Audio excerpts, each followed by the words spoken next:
Okay, we've got quite a few things we can talk about today, but I think I would rather just focus on the new Gazal Machete and touch on its new synergy with the Djinn Sentinels. So, I imagine many players are going to write the Gazal Machete off as mastery fodder, either by a quick glance at its stats, or the fact that it's a machete, or just hearing another content creator's opinion about it. Well, what you probably really want and maybe need to know is it good?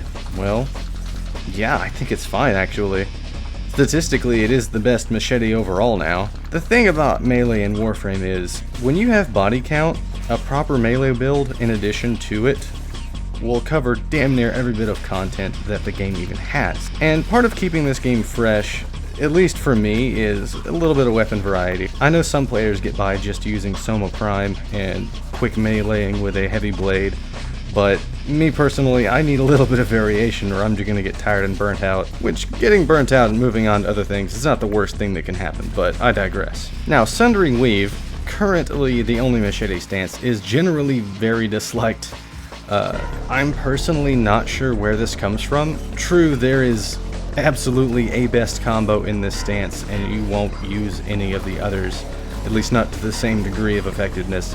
And yes, that one combo is awkward, but I did not find it to be that terrible, and the damage multipliers on the latter end of the one good combo that it gets make it pretty solid in terms of dishing out damage. And in terms of the weapon itself, like I was saying in the current melee meta, when you can cover the damage on melee weapons with body count and pressure point, you end up looking for other things instead, like attack speed, good crit stats, and a relatively high status chance. And it just so happens the Gazal Machete has all of these, meaning you can very easily use a Blood Rush Berserker Organ Shatter build to get the damage very high as you continue to build combo, as well as Weeping Wounds, which you don't necessarily have to build up to a 4x combo with this weapon. However, with a 25% status chance at base, if you can build up to 4x, Weeping Wounds will actually give you 100% status chance, so that's nice.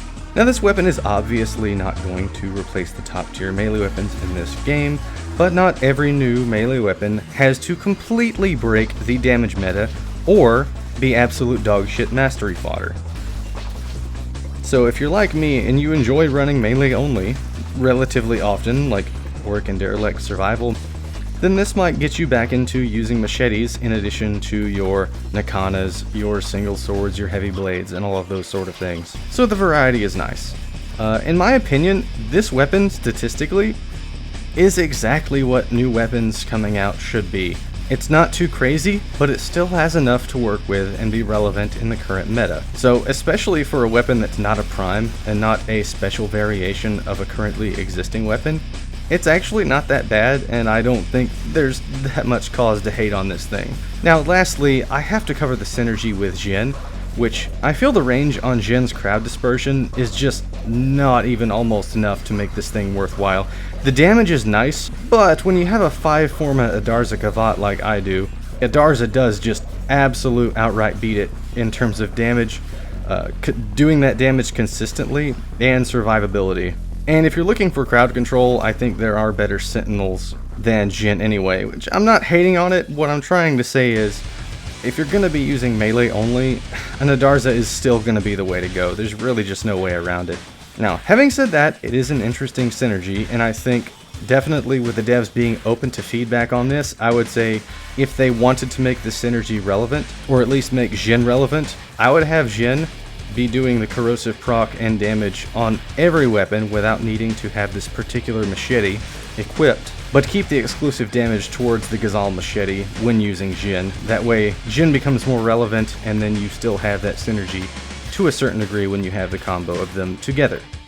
I'm sure I don't have to tell you that 6 meter vacuum isn't even almost sufficient, so I'm going to leave it at that with regards to the range. And when you're doing melee only, you don't need to be picking up ammo anyway, so that ends up not mattering as much as it would normally matter anyway. And that pretty much covers my thoughts on the Gazal Machete and its synergy with Djinn. Definitely feel free to leave your opinion in the comments below, so thanks for watching, and I will see you next time.